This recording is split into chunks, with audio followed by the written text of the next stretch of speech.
When your own son charges you rent, you stop being a mother and become a tenant.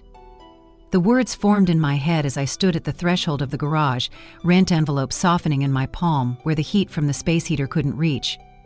The garage smelled faintly of paint and damp cardboard, the concrete floor always a little colder than the rest of the house. On the other side of the door, laughter drifted down the hall from the kitchen, silverware, a clink of glass, the domestic music of a home I no longer belonged to. I steadied my breath and crossed to the small table where I kept my radio and the framed photo of Roberto. His smile held steady even under dust. When I turned the frame toward me, a shard of late autumn sun found my wedding band and lit it up like a signal. I listened to the radio until the ad break ended. The country singer crooned about a truck and a goodbye that still hurt. I slipped the envelope under my sweater, the paper whispering against the cotton like it was embarrassed for both of us, and made my way into the house. The kitchen was warm, with the smell of chicken noodle soup and something buttery in the oven. Kevin stood at the counter, his phone in hand, scrolling through it. Natalie was wiping the island with those quick, efficient movements of hers, pretty in a neat ponytail and a sweater the color of new money. "Hey, Mom," Kevin said without looking up. "Cold out there?" "Colder in here," I said, and set the envelope on the edge of the counter. It made a soft sound against the granite that felt louder than it should have. He glanced at it finally, then at me. "Thanks. Just till we stabilize, okay? Business has been, I know." It was a sentence we had practiced together. He slipped the envelope into a drawer and closed it with a gentle push. Natalie set down a stack of napkins. "At least you have your own space," she said brightly, the way people comment on the weather when they don't want to say anything honest.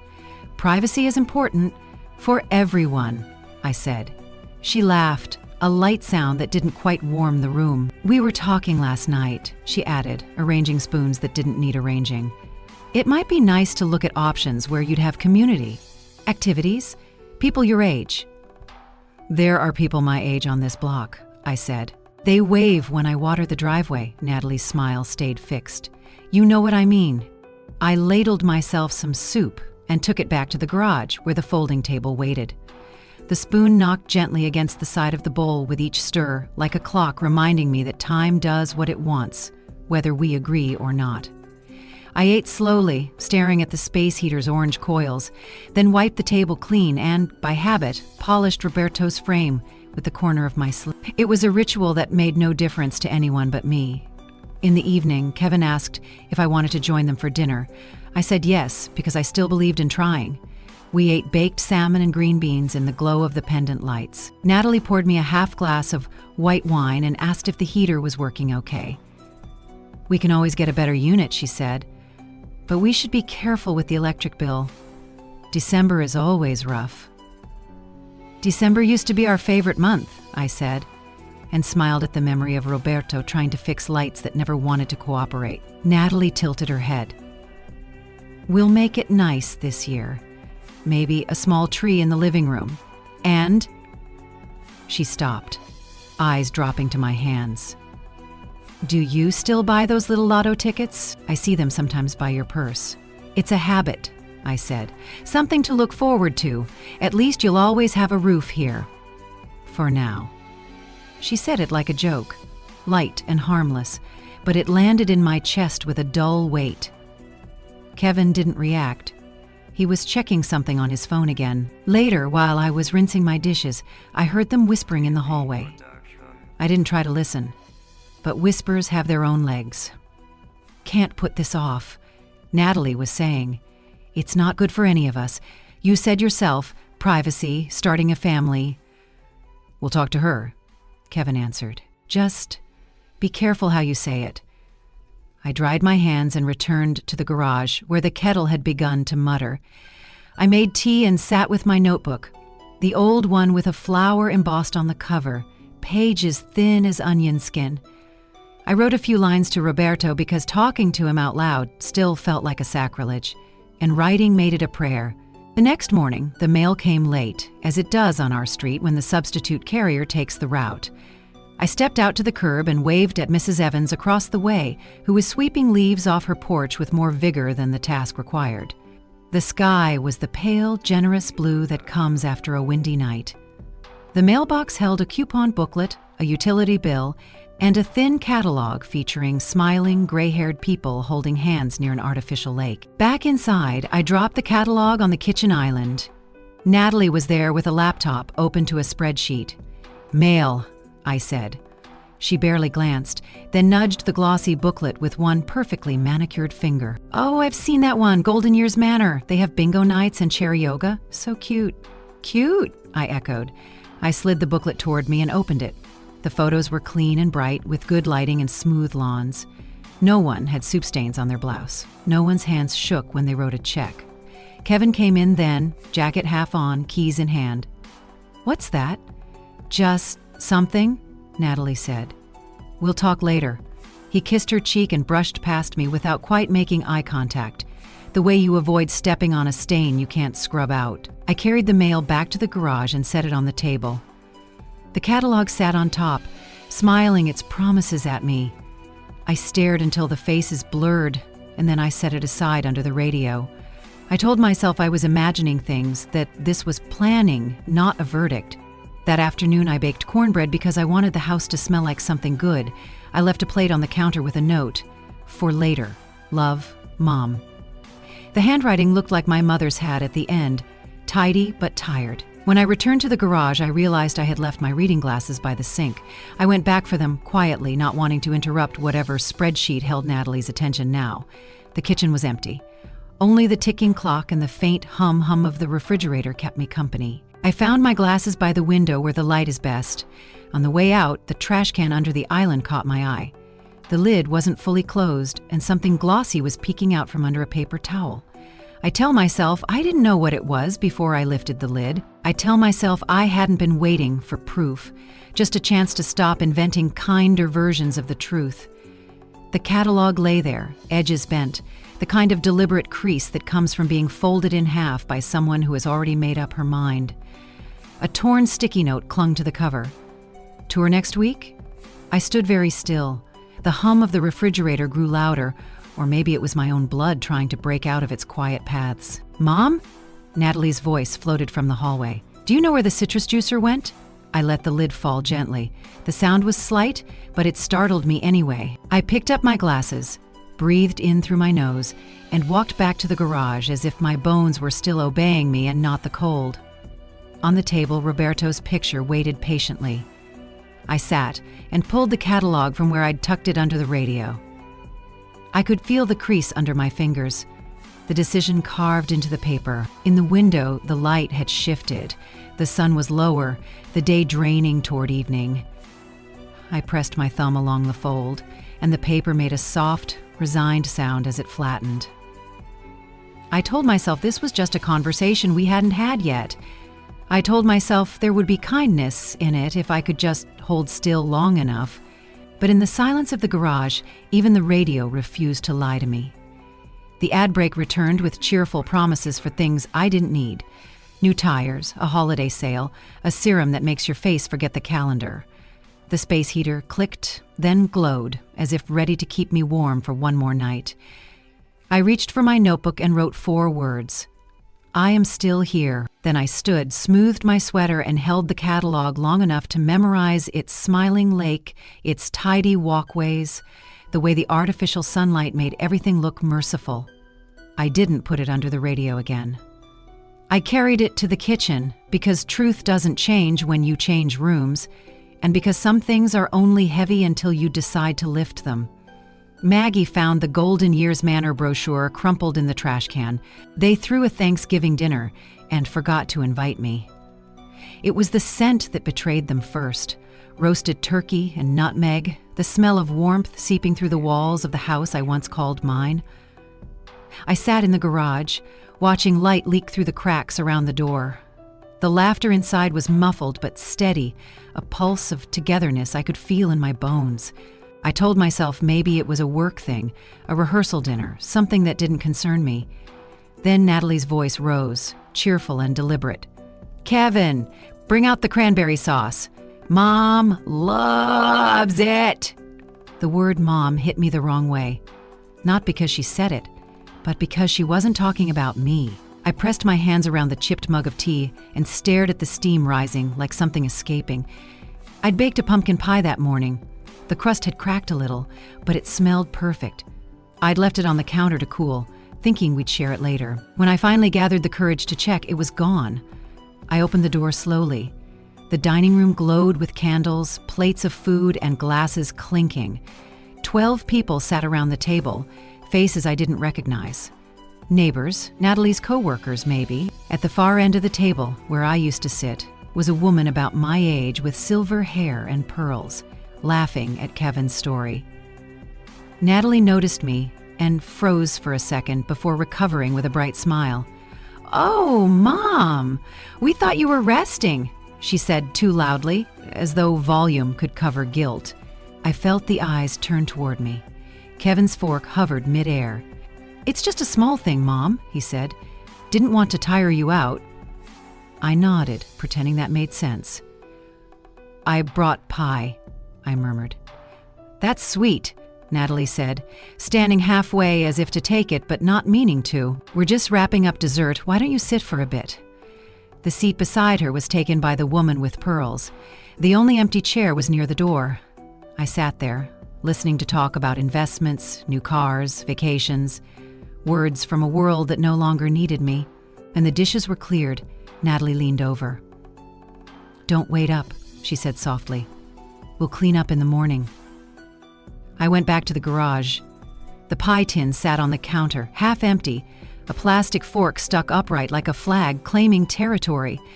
I stared at it until my vision blurred, then turned away. The radio was still tuned to the country station. Someone was singing about home no longer being a place to be. I turned the volume down so low that the song became just breath. Later that night, I heard their laughter again. Through the thin walls came Kevin's voice, lighter than it had been in months. "We should replace that old family photo," he said. "It's outdated anyway." Natalie laughed. "Already done. We took a new one last week." I sat up on the cot. My fingers trembled as I reached for the photo of Roberto and me on the nightstand. He was smiling the way he always did, steady, particular, kind. I thought of the new picture on their mantel. The next morning, I saw it. The same frame, same spot, but my face was gone. They had replaced it with a print from their wedding. That was the moment something inside me shifted. Not anger, not yet, but a quiet, cold awareness. I realized you don't disappear all at once. It happens piece by piece, each kindness withdrawn like a rug pulled slowly from under your feet. I spent that afternoon cleaning the garage just to stay busy. Dusting, folding, stacking, each movement was a small rebellion. When I bent to wipe the shelf near the water heater, my elbow knocked over a shoebox. Photos spilled out. Kevin at 6, holding a frog. Kevin at 12, winning a spelling bee. Kevin in college, beaming at graduation. I gathered them carefully. On the back of the last photo, in Roberto's handwriting, was one line, "For her heart, which never stops giving." I pressed that photo to my chest until the ache softened. Evening fell early. I made a sandwich and poured myself a glass of milk, sitting by the tiny window. The sky turned the color of bruised fruit. From the house came the hum of the dishwasher and the murmur of television. I was still part of it if I didn't think too hard. Then I heard Natalie's voice again, closer. In the hallway. "She's lucky we keep her here," she said, her tone flat, like stating a fact. "It's more than most families would do," Kevin answered quietly. "You're right. She'd never manage on her own." The words passed through me like a wind that found every crack. I didn't move. If I had, I might have made a sound that would have given me away. When they went to bed, I sat up writing in my notebook. I wrote nothing about them, just a memory. Kevin at 5 running barefoot in the yard, chasing soap bubbles.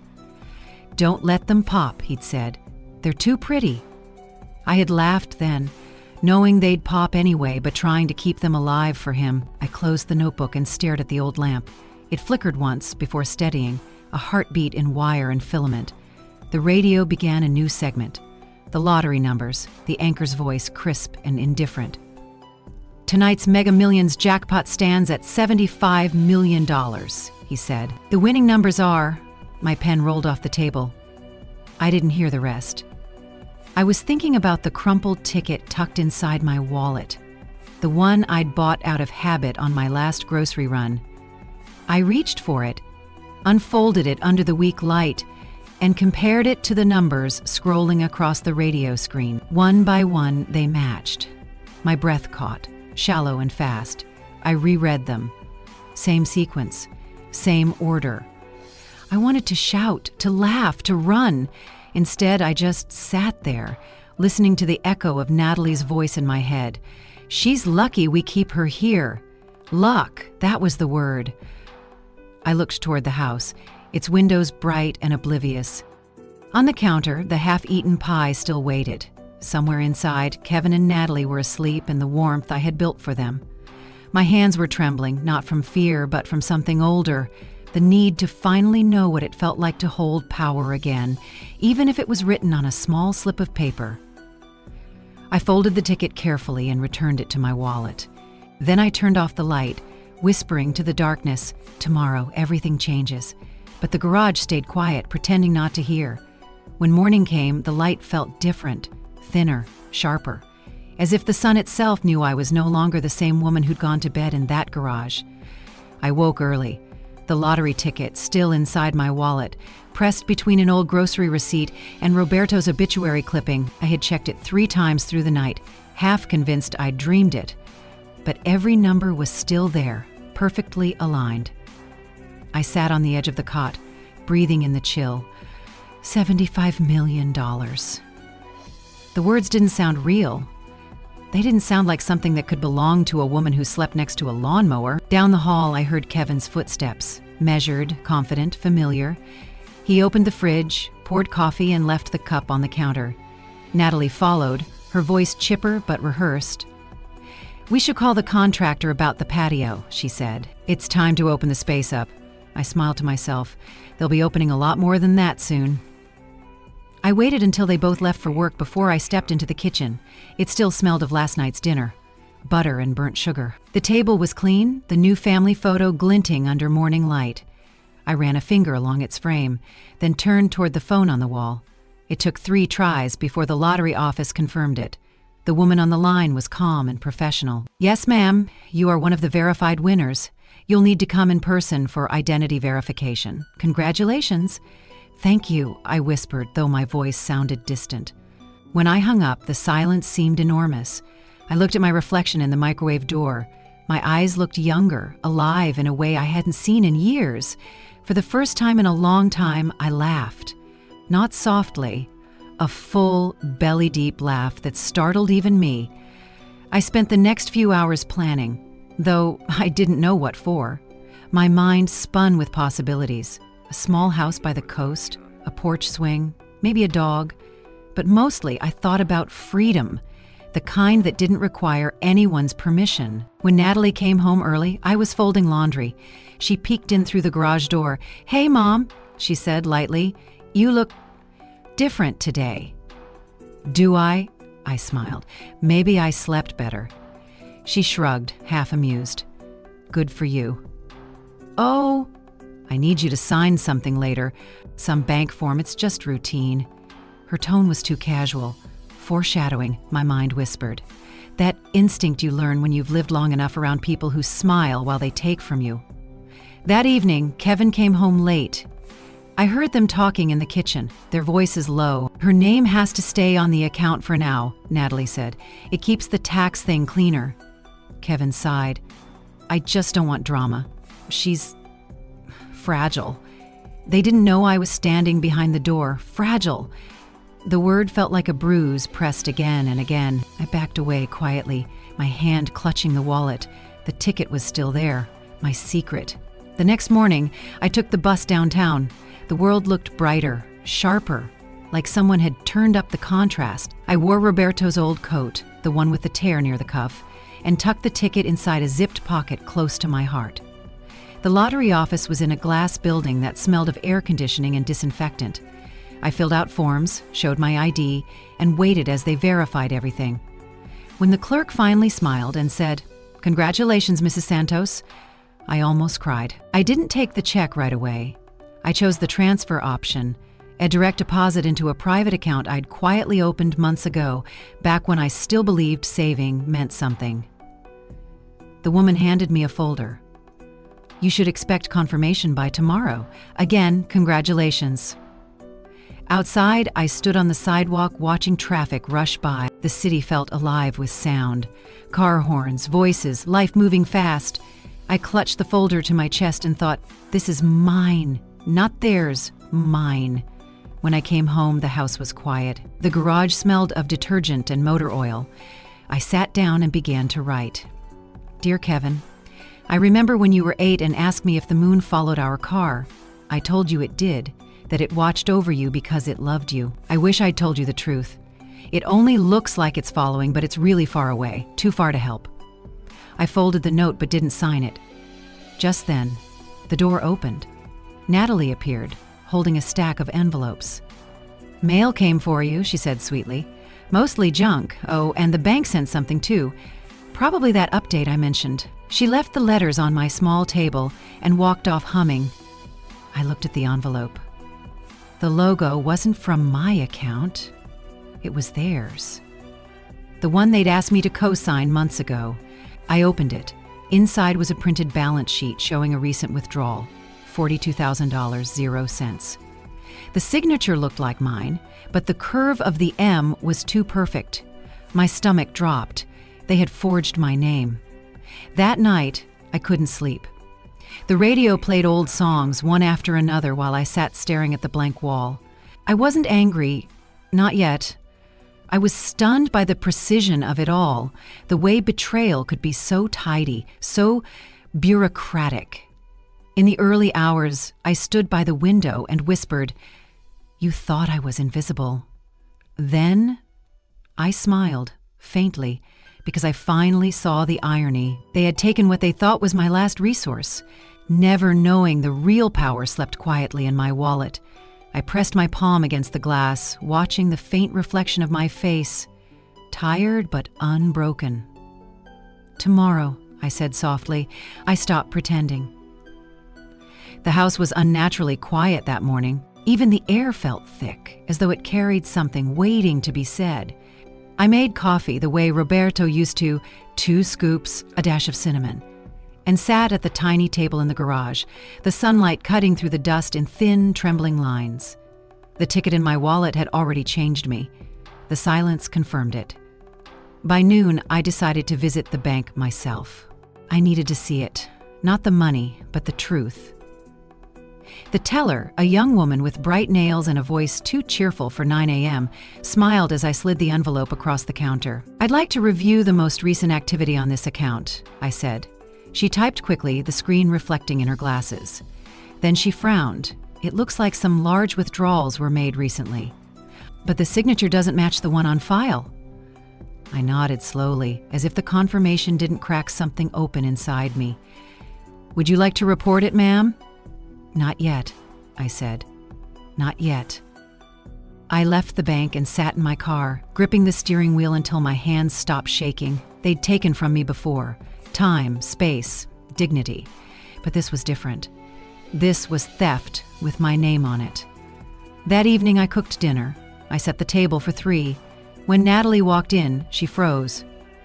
"You cooked?" she asked cautiously.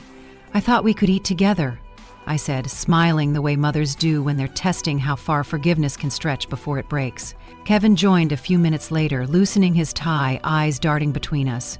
"This looks nice," he said, unsure. "It's been a while," I replied. "I missed having company."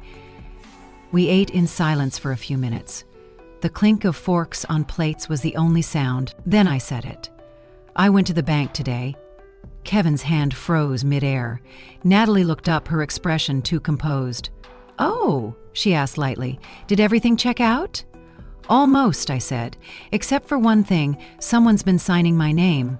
The air in the room shifted, dense and hot.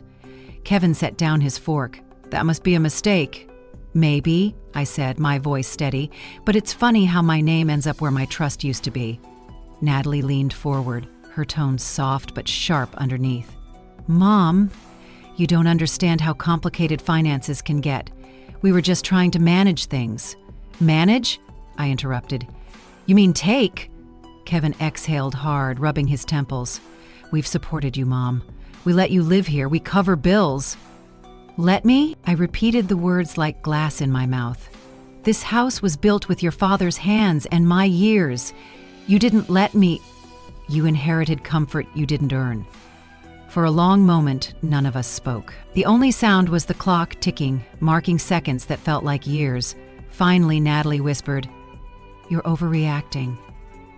That was the moment I realized they still didn't see me. Not as a person, not even as a mother. I was background noise to their lives, a silhouette that once mattered. I stood up slowly. "Overreacting?" I said quietly. "Then I suppose you'll call this next part hysteria too." I reached into my coat pocket and placed a folded slip of paper on the table, a photocopy of the lottery confirmation. Kevin frowned. "What's that?" "My name," I said, "on $75 million. Their faces drained of color at once. For the first time, they looked small, fragile, even. Natalie's mouth opened, but no words came out. Kevin leaned forward, blinking fast. "You're joking," he said. I smiled faintly. "Am I?" I watched their expressions twist through disbelief, greed, and something like fear. I'd seen those emotions before, just never pointed in my direction. Natalie recovered first. "That's incredible, Mom. We're so happy for you." I raised an eyebrow. "We?" "Well, I mean, of course it's your win. But we're family. We'll help you manage it, make sure you don't get taken advantage of." I laughed then, a low, tired laugh that filled the room. Taken advantage of. That's rich. Kevin stood, trying to regain control. "Mom, we just want what's best for you."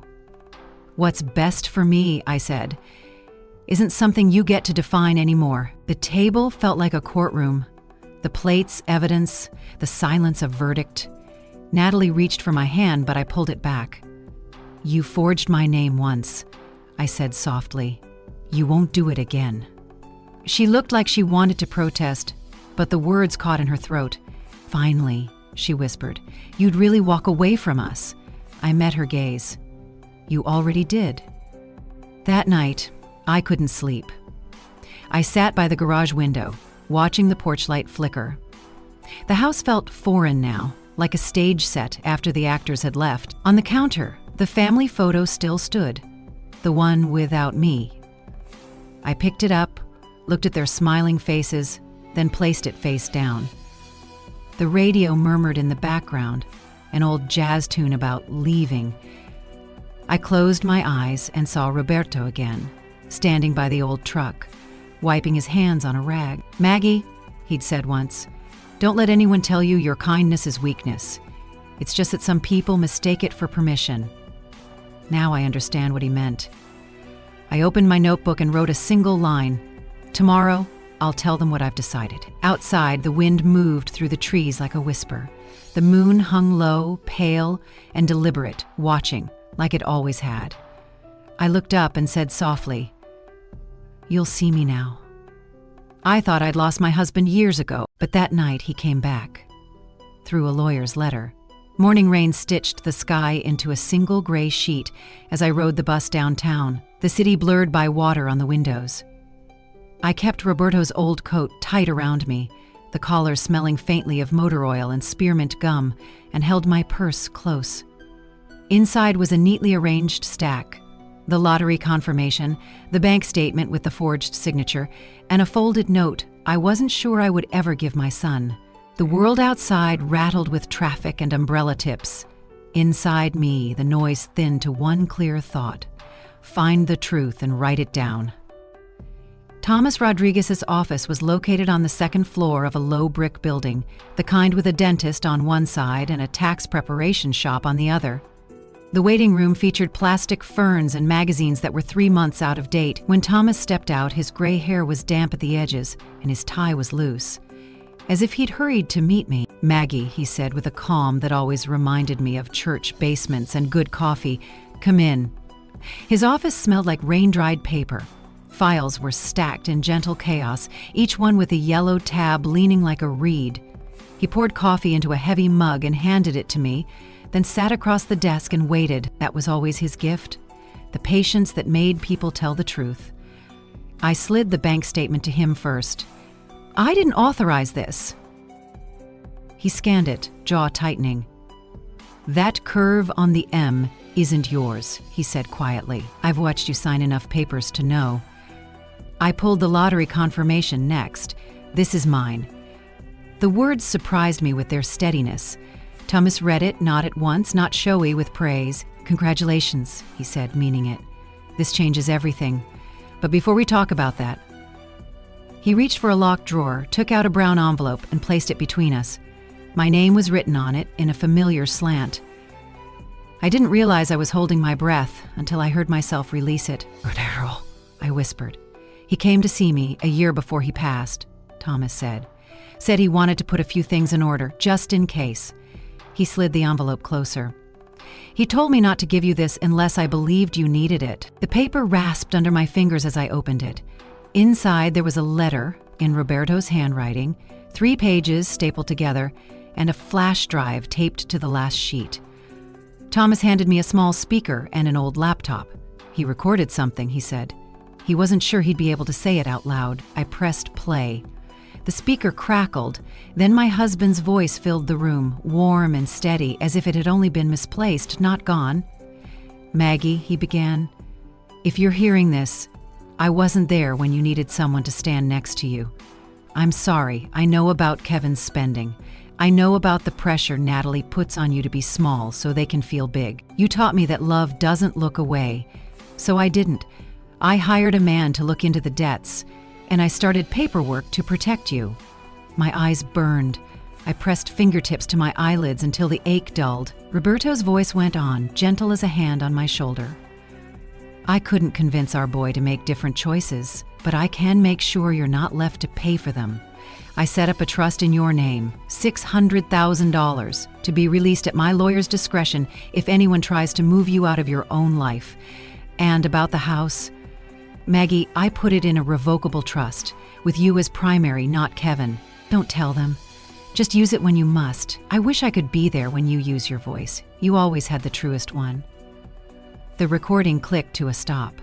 The room felt suddenly enormous, my breath too loud in it. Thomas said nothing, only slid a folder across the desk.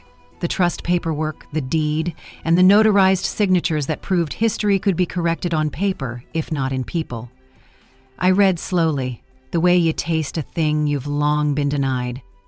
There it was, inked and countersigned. The future Roberto had built with the last of his strength. Not a fortune like the numbers in my wallet, but a clean floor to stand on. I hadn't cried when the lottery woman said congratulations, but I cried now, for the mercy of being seen by someone who wasn't here to benefit from it.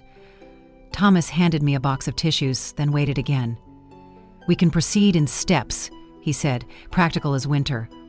"Freeze the joint account, notify the bank of suspected forgery, move forward on the house trust, and if you choose, we can send a letter advising them you've retained counsel." "I don't want a war," I said.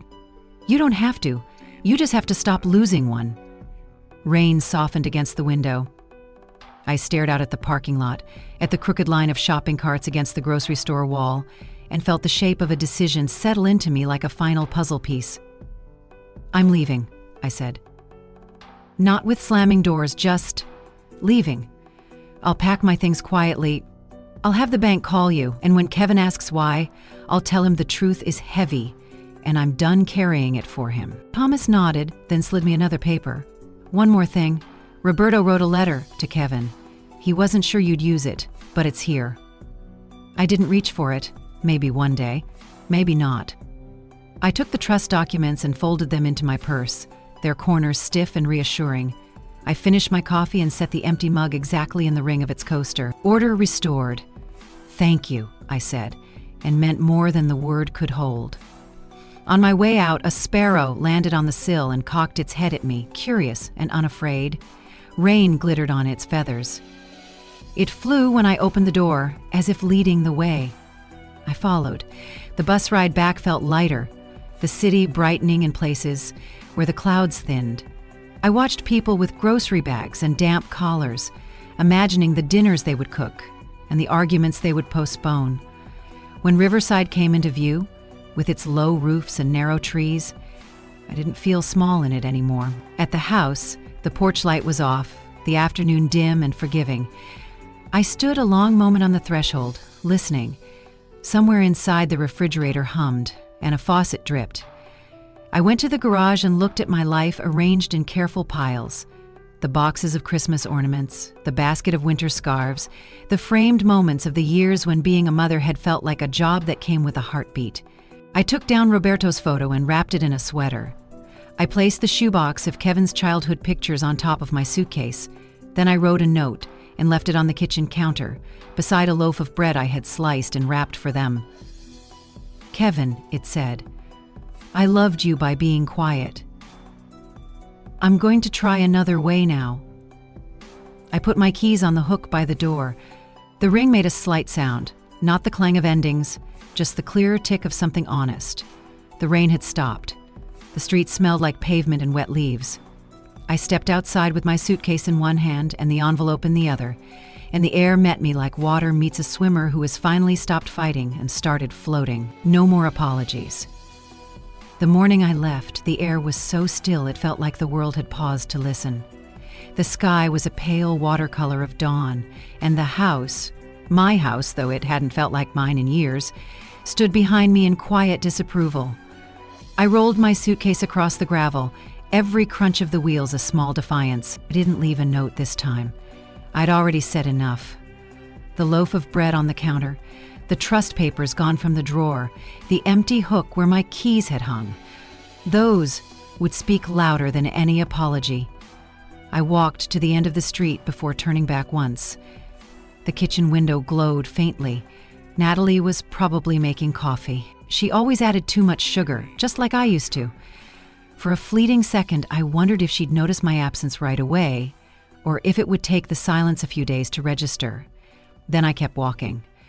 The bus stop was quiet, just the rustle of a newspaper and a man coughing softly into his scarf. I sat down, clutching my purse, which contained the lottery confirmation and Roberto's letter tucked safely inside. The metal bench was cold, grounding. When the bus arrived, I climbed aboard and found a seat by the window. The driver gave me a polite nod, the kind reserved for people who appear to be leaving something behind. As the engine hummed to life, I watched Riverside fade in the rearview mirror. The familiar stores, the cracked sidewalk near the bakery, the old elm tree by the park where Kevin once learned to ride his bike. That memory hit differently now. He'd fallen hard that day, scraped his knees, and cried until I promised to hold the bike steady. He didn't know that I'd been terrified too, running beside him on tired legs, praying he wouldn't fall again.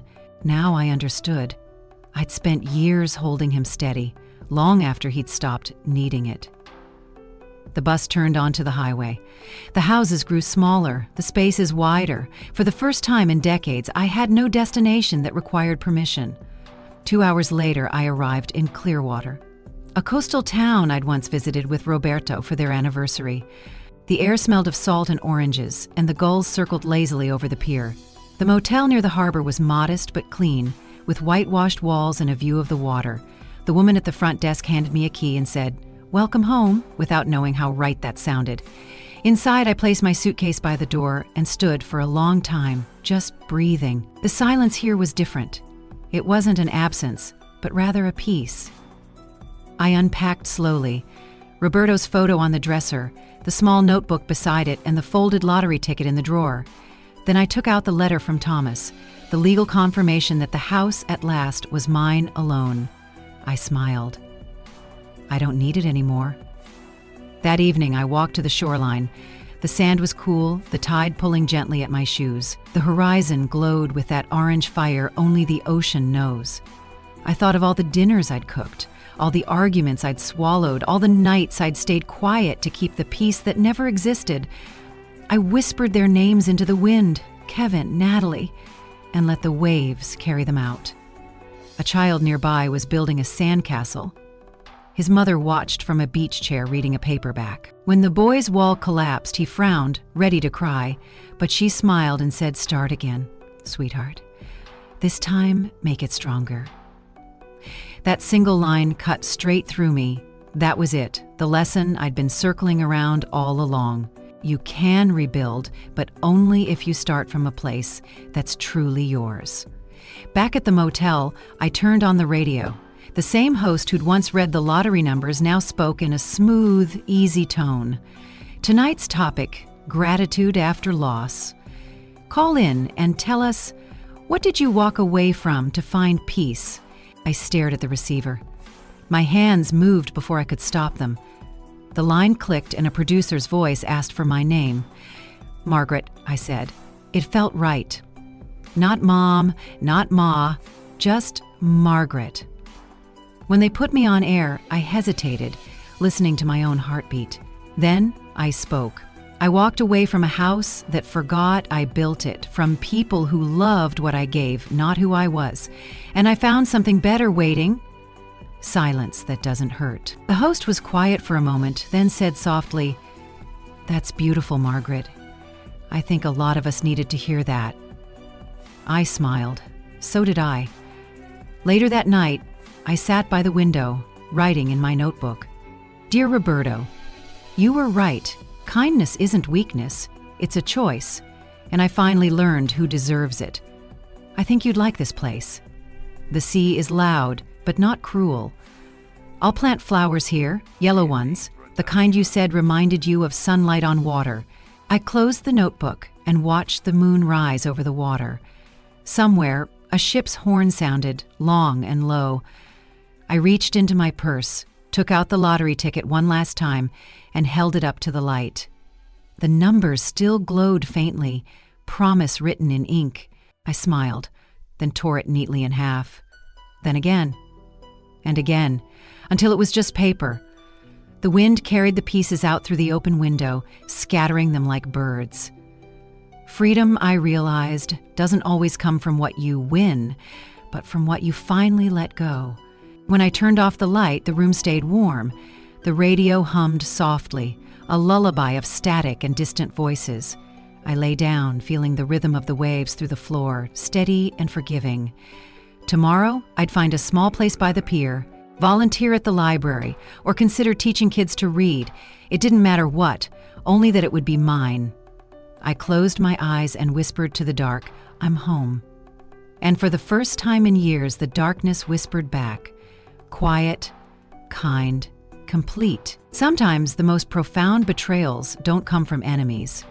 They come from the people you once fed, raised, and trusted to remember you kindly. Maggie learned that love, when twisted by entitlement, can turn into quiet cruelty. The kind that doesn't shout, doesn't hit. It just forgets you. It replaces your chair at the table, your photo on the wall, and your name on the paper. But what happens when the forgotten one remembers herself? Maggie's story isn't about revenge. It's about reclaiming the invisible, dignity, self-worth, the right to say, enough. She discovered that walking away isn't a failure of love. It's the proof that love for oneself finally outweighs the need for approval. Family can be a shelter, but it can also be a storm. The difference lies in whether compassion flows both ways. Maggie spent decades giving without question, believing that loyalty was its own reward. But loyalty, when one-sided, becomes a leash. She didn't shout when she left. She didn't demand apologies. She simply took her silence, once used against her, and made it sacred again. That's what healing looks like for people who were raised to endure. Her wealth wasn't from the lottery. It was clarity. It was realizing that freedom doesn't come from fortune. It comes from the courage to draw a line and keep it drawn. Many people live like Maggie, in houses full of family, yet yearning for kindness. They trade pieces of themselves for brief moments of peace. They stay because they confuse guilt with gratitude. But one day, if they listen closely, they'll hear that quiet voice whisper, "You've done enough." And that's when the healing begins. Maggie's departure wasn't escape. It was resurrection. She didn't run from them. She walked toward herself. The waves at Clearwater didn't erase her past. They accepted it, piece by piece, until it stopped hurting. There's something sacred about deciding you no longer need witnesses to validate your worth. That's what Maggie found when she looked at the sea.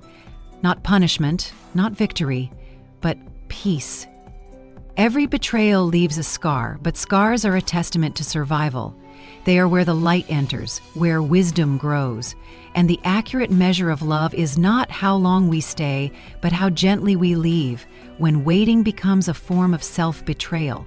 So if you've ever been the forgotten one, the giver in a family that only takes, remember this: you are not unlovable, just unseen by the wrong eyes.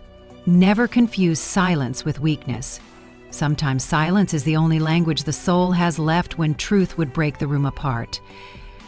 Maggie's journey reminds us that redemption doesn't always mean reunion. Sometimes it means walking alone, steady and unashamed, into a world that finally feels honest. Her story asks us, how much of yourself have you sacrificed just to be loved? And when was the last time you chose peace over permission? Because the greatest justice is not revenge, it's freedom. And the most valid form of love is not obedience, it's respect. So tonight, wherever you are, ask yourself, have you ever loved someone who forgot to love you back? Have you ever had to leave to survive? If you have, you'll understand Maggie, and you'll understand yourself a little more. If this story touched you, type 1 in the comments and subscribe to Auntie Tales, where every story reminds you that healing is not the end, it's the beginning.